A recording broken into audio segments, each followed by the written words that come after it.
Salam dalam kasih Tuhan, saudara-saudariku.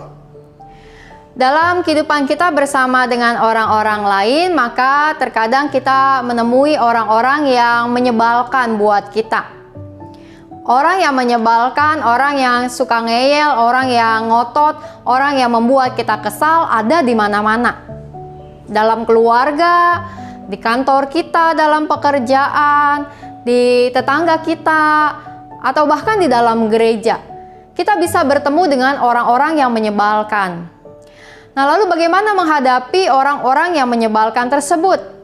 Ada sebuah buku dari Pendeta Dr. Eka Dharma Putra yang berjudul 10 Tipe Orang Menyebalkan dan Cara Menghadapinya Secara Alkitabiah. Di dalam buku ini, Pak Eka membahas tentang 10 tipe orang yang menyebalkan. Bahwa kalau kita bicara tentang bertemu orang yang menyebalkan, maka biasanya ada dua sikap ekstrim yang kita miliki, yaitu menghindar. Namun menghindar orang-orang yang menyebalkan bisa merugikan diri kita sendiri. Kalau mereka ternyata adalah atasan kita, atau teman dalam pelayanan, atau seseorang yang penting dalam keluarga kita atau kehidupan kita, maka menghindari orang yang menyebalkan bisa membuat kerugian bagi kita. Lalu hal yang kedua adalah ketika kita mencoba mengubahnya. Pendeta Eka mengatakan bahwa kita terlalu muluk, terlalu ideal jika berpikir mengubah orang yang menyebalkan itu menjadi orang yang menyenangkan. Hal yang tepat adalah ketika kita mencoba untuk belajar mengasihi orang-orang yang menyebalkan itu. Dan bagaimana caranya? Di dalam buku kecil ini, maka Pendeta Eka membahasnya. Bukunya tipis, Bapak Ibu sekalian, hanya ada 175 halaman di sini dengan contoh-contoh yang sederhana dan kisah-kisah dalam keseharian yang bisa segera kita cerna dan membuat kita memahami tentang apa yang menjadi isi buku ini. Nah, di dalam buku ini Pendeta Eka menyebutkan tentang 10 tipe orang yang menyebalkan itu. Apa saja? Ada orang yang seperti tank, yaitu yang suka meledak-ledak, yang suka mengumbar kemarahannya kepada siapapun dan dimanapun.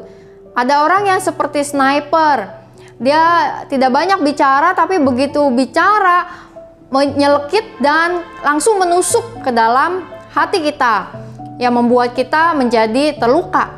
Ada orang yang seperti granat, diam, tenang, tetapi begitu sudah marah, kemarahannya itu akan meledak-ledak, semua hal jadi terbawa-bawa, dikait-kaitkan dengan kemarahannya. Ada orang yang Mister Tahu Segala, yaitu orang yang sok tahu, menyebalkan bertemu dengan orang yang seperti ini juga bukan. Lalu ada orang yang saya juga tahu, yaitu orang-orang yang tidak mau mengalah, yang selalu ingin tampil hebat di hadapan orang lain. Lalu ada manusia 1000 janji, yang karena tidak mau berkonfrontasi, berkonflik dengan orang lain, janji iya, tapi pada kenyataannya tidak dilaksanakan. Ada makhluk negatif yang selalu berpikir negatif tentang semua hal yang ada dan mudah serta cepat sekali melihat kesalahan orang lain. Ada orang yang barangkali, yaitu tipe orang yang menganggap segala sesuatunya mungkin atau terserah. Tapi ketika kita mengambil keputusan untuk mereka, mereka tidak menyukainya. Lalu ada orang yang tanpa ekspresi, tanpa opini, tidak bisa diajak diskusi, tidak bisa diajak tukar pikiran, tidak mau tahu. Ada orang yang tukang mengeluh, yang senang sekali menceritakan keluhan-keluhannya kepada orang lain, tapi tidak mau menerima masukan-masukan. Nah, di dalam menghadapi orang-orang yang menyebalkan tersebut, maka Pendeta Eka menyampaikan contoh-contoh sederhana. Lalu di dalam bab-babnya, maka setelah dibahas tentang satu tipe orang yang menyebalkan, Pak Eka kemudian membahas atau mengupas bagaimana cara menghadapinya secara alkitabiah. Nah, di dalam semua hal yang Pak Eka sampaikan di dalam bukunya ini, maka ada satu ayat yang Pak Eka pakai untuk menutup bukunya dari Roma 12 ayat 21.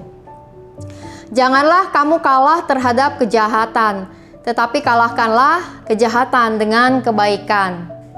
Maka biarlah kita bisa belajar untuk juga mengalahkan kesebalan kita kepada orang-orang yang menyebalkan itu, dan bagaimana kita kemudian mengelola diri kita, mengelola pikiran kita, dan mengelola sikap dan cara-cara kita berhadapan dengan orang-orang yang menyebalkan, sehingga kita dapat justru memperoleh banyak hal yang bermakna di dalam kehidupan kita ketika kita berhadapan dengan orang-orang yang menyebalkan. Dan semoga kita tidak termasuk salah satu tipe orang yang menyebalkan tersebut. Nah, semoga kita bisa berhadapan lebih baik dengan orang-orang lain yang ada di sekitar kita. Kini mari kita menaikkan doa-doa syafaat kita. Pokok doa yang pertama, mari kita berdoa untuk orang-orang menyebalkan yang ada dalam kehidupan kita. Dalam keluarga kah? Dalam pekerjaan? Dalam studi? Dalam pelayanan di gereja mungkin? Dengan tetangga kita? Dengan teman-teman dalam pergaulan kita? Kita berdoa agar kiranya kita punya hikmat dari Tuhan dan memiliki cara-cara yang tepat untuk menghadapi mereka.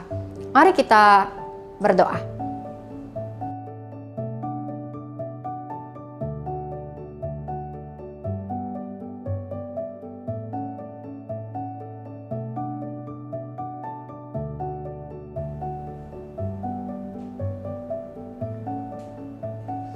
Pokok doa yang kedua, mari kita berdoa untuk setiap keluarga dan teman kita yang berada dalam pergumulan karena situasi pandemi saat ini, atau juga karena kondisi kesehatan mereka, kondisi usaha mereka, di dalam juga kehidupan rumah tangga mereka.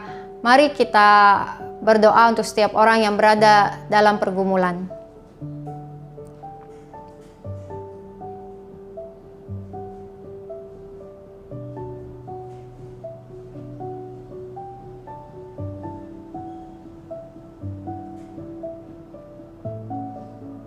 Pokok doa yang ketiga, mari berdoa untuk penanganan COVID-19 agar dapat menjadi baik adanya kebijakan pemerintah secara tepat dilaksanakan, kerjasama masyarakat serta para tenaga medis dalam setiap tanggung jawab dan pelayanan mereka.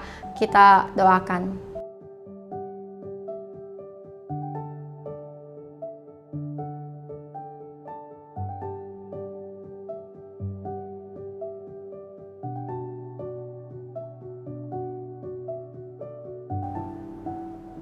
Mari kita menaikkan doa tutup kita berdoa. Tuhan yang Maha Kasih, Engkau memperjumpakan kami dengan orang-orang lain dalam kehidupan ini, dengan keluarga, teman, sahabat, tetangga kami, rekan-rekan pelayanan, dengan rekan-rekan dalam pekerjaan kami, atasan kami, untuk karyawan dan bawahan kami, dengan semua orang yang kami temui. Tuhan, biarlah kiranya kami memperoleh hikmat dari-Mu untuk menghadapi setiap orang-orang dengan baik dan bijaksana, sehingga kami dapat menjalin kehidupan yang penuh dengan berkat dan damai sejahtera. Tuhan, kami berdoa untuk setiap kehidupan kami pada masa kini dalam setiap pergumulan-pergumulan kami. Biarlah segala sesuatunya kami jalani bersama dengan Tuhan, dan kami dapat tetap memiliki kepedulian dan empati satu dengan yang lain. Kami berdoa ya Tuhan untuk setiap anak-anak kami dalam studi mereka. Kiranya Tuhan terus yang menuntun dan menyertai. Kami berdoa untuk setiap lansia yang berada dalam usia lanjut mereka, juga dengan mereka yang mengalami kelemahan tubuh. Kiranya ada sukacita dan kekuatan yang terus Engkau nyatakan. Kami berdoa ya Tuhan juga untuk kesehatan setiap kami. Biarlah kami dapat memiliki kesehatan yang baik. Kami berdoa juga untuk salah seorang guru sekolah minggu kami, Pak Yohanes, yang sedang sakit demam berdarah. Kiranya Tuhan Kau menjamah dan memulihkannya dengan semua waktu istirahat dan makanan, minuman, serta obat-obatan.